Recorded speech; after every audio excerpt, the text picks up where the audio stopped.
విపరీతంగా ఎక్కువగా వాడకం పెరిగి దానివల్ల దాని లైఫ్ ఉన్న 30 సంవత్సరాలు ఈ రాష్ట్రం మీద భారం పడాల్సింది.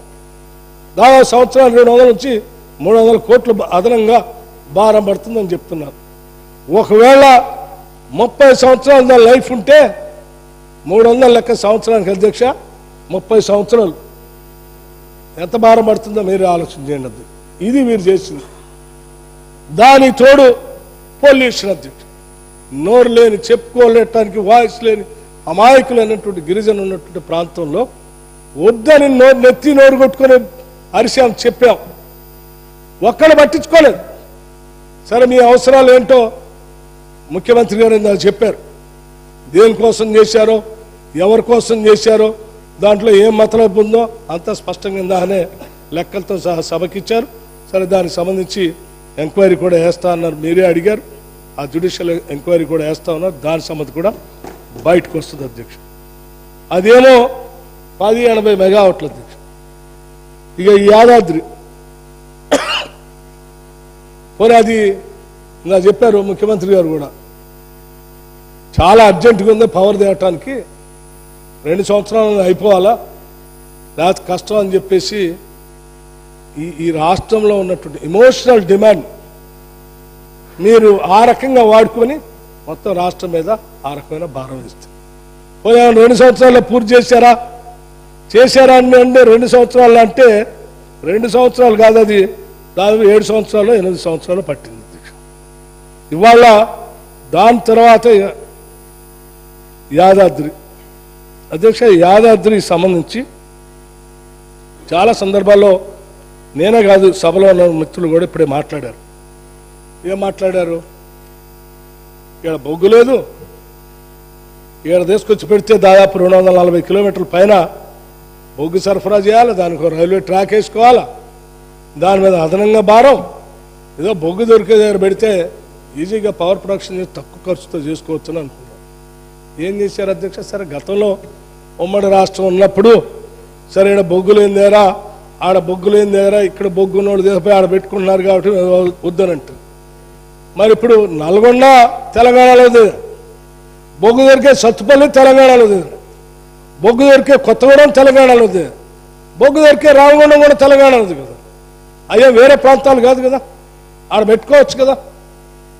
చాలా తక్కువ ఖర్చుతో ఎక్కువ ప్రొడక్షన్ తేయడానికి అవకాశం ఉన్నటువంటి 4000 మెగావాట్లు అని చెప్తుంది, తీసుకొచ్చి ఆడ పెడుతుంది. పెట్టి ఏమైనా పూర్తి చేశారా? లేదు కదా. ఆ పూర్తి చేయడానికి కూడా ఎంత మీరు ఖర్చు పెట్టి ఆడ భద్రాద్రికి వచ్చేమో పెట్టుబడి ఖర్చు మెగావాటు 6.75 కోట్లు ఉంటే మీ లేట్ చేయటం వల్ల ఆలస్యం చేయటం వల్ల 5.74 కోట్లకి ఆడ పెరిగింది. అంటే దాదాపు 40% పెరిగింది. ఏదో అంటారు. సరే మీరేమన్నా తొందరగా చేద్దామని మిగతా అన్ని సబ్ క్రిటికల్ వాడినా సూపర్ క్రిటికల్ పక్కన పెట్టి ఏమైనా చేసినా మరి అదేనా కంప్లీట్ చేసి 2 సంవత్సరాలు చేశారంటే అది చేయకపోగా ఇంకా అదనంగా భారం పడి అటు ఇటు కాకుండా అయిపోయింది. ఇక మీ యాదాద్రి అధ్యక్ష, ఇది కూడా దీనికి సంబంధించి డిపిఆర్ ప్రకారం 25,099 కోట్లుగా ఈ విద్యుత్ సంబంధించి మీరు ప్లాన్ చేశారు, జనానికి చెప్పారు, అత్యవసరం కడుతున్నాం అని చెప్పారు.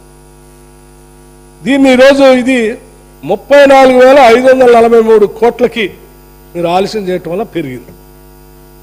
అధ్యక్ష, 1 మెగావాట్ ఖర్చు 6.27 కోట్ల నుంచి 8.64 కోట్ల పెరిగింది. 1 మెగావాట్కి అయ్యే ఖర్చు 38% పెరిగింది. మొత్తంగా ఈ ప్రాజెక్టు వ్యయం దాదాపు 10,000 కోట్లుగా పెరిగి రాష్ట్రం మీద అదనంగా భారం పడతాం. ఆడ భద్రాద్రి అట్లే అదనంగా భారం పడే, ఈ యాదాద్రి ఇట్లే భారం పడే. మీకున్న ముందు చూపోయింది అసలు. ఈ రెండిట్లో మీరు ప్లాన్ చేసింది ఏంది, మీ విజన్ ఏంది, రాష్ట్రానికి తెచ్చిన కరెంట్ ఏంది? ఇవాళ రాష్ట్రంలో కరెంటు సరఫరా అవుతూ ఉందంటే ఎక్కడ కరెంటు సరఫరా అవుతున్నా ఇంకోటి మూడోది కూడా ఉంది. సరే అది చెప్పిన తర్వాత కరెంటు సరఫరా ఆడ ఛత్తీస్గఢ్తో అగ్రిమెంట్ ఉంది. ఛత్తీస్గఢ్తో అగ్రిమెంటు సార్ అది చాలా ఉంది అసలు. అయ్యా ఛత్తీస్గఢ్తో అగ్రిమెంట్ చేసుకొని ఎందుకు తీసుకొని రాలేకపోతున్నారు? అది కూడా చాలా అర్జెంటుగా నా ముఖ్యమంత్రి గారు చెప్పినట్టు చాలా అవసరం ఉందని చెప్పి నేను అగ్రిమెంట్ చేసుకోవాలి, హడావుడిగా పోయి చేసుకుంటాను. చేసుకొని మీరు ఛత్తీస్గఢ్ నుంచి రావాల్సిన పవర్ని ఎందుకు తీసుకురావట్లేదు? ఏంటి దీని ఇబ్బంది?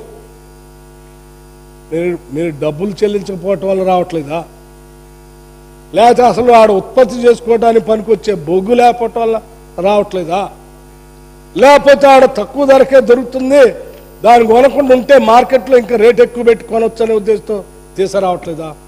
ఎందుకు తీసుకురావట్లేదు? 1000 మెగావాట్లు అడుగుతా ఉన్నాను. ఎందుకంటే ఇది మనం అగ్రిమెంట్ చేసుకుంది.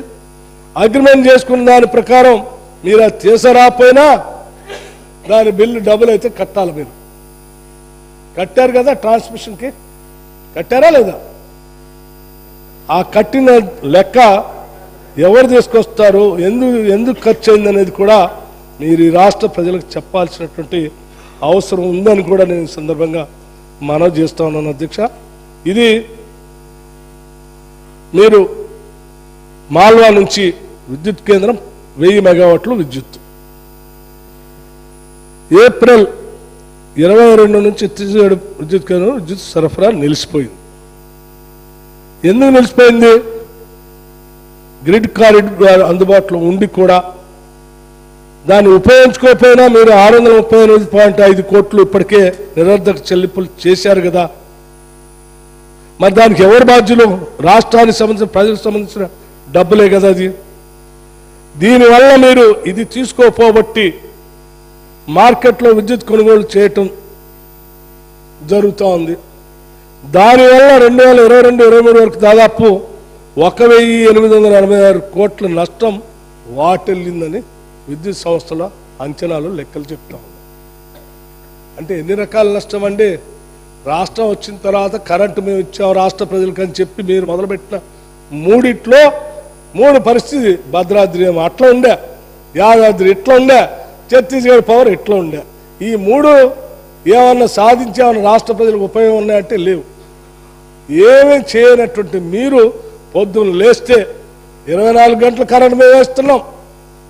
మొత్తం అసలు రాష్ట్రంలో మేము వచ్చిన తర్వాత రాష్ట్ర ప్రజలంతా ఇంకో పెద్ద మనిషి అయితే ఏదో చార్కంది అంటే కిరసాయిల్ ల్యాంప్ కింద చదువుకున్నారు.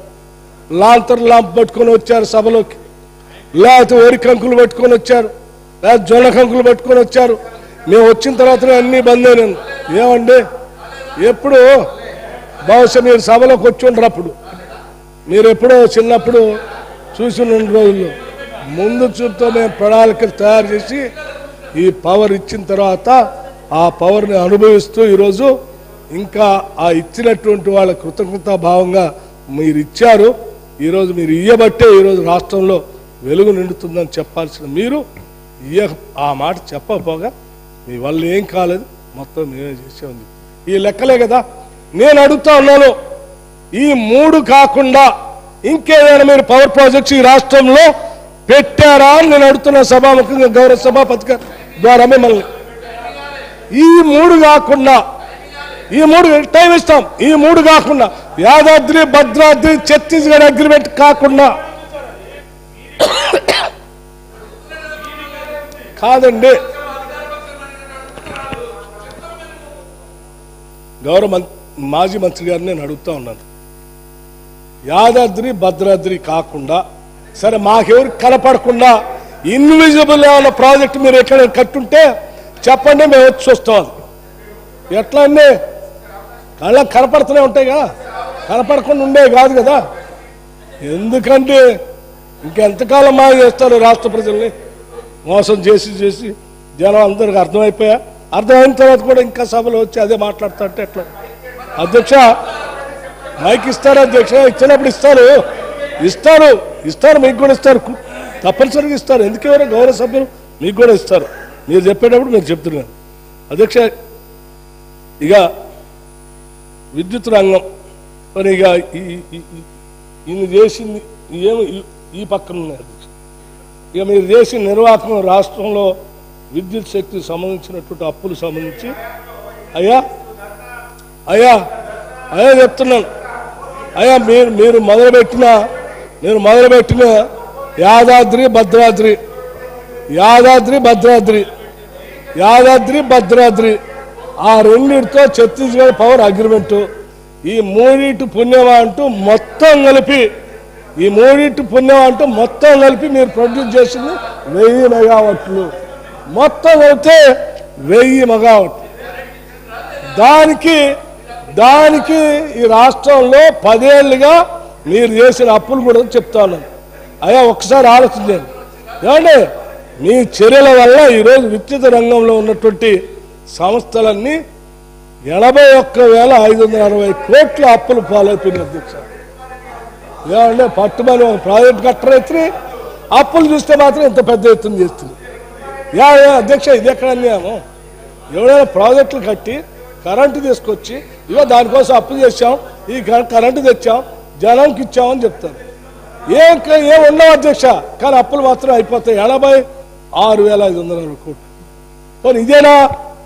మరి ఇంతటితోనే గుండె బయలుపోతుంది అధ్యక్ష ఈ అప్పులు చూస్తూ ఉంటే. నేను ఒక మంత్రి గారు నా మాట్లాడుతూ ఎవరికి లేవు అధ్యక్ష అప్పులు, సభలో ఉన్న వాళ్ళు అందరికీ ఉన్నాయని చెప్పిండు. సార్ మీ ద్వారా వారికి చెప్తా ఉన్నాను, నాకు ఎక్కడ అప్పులు లేదు సార్. నేను అప్పులు అంటేనే భయం నాకు.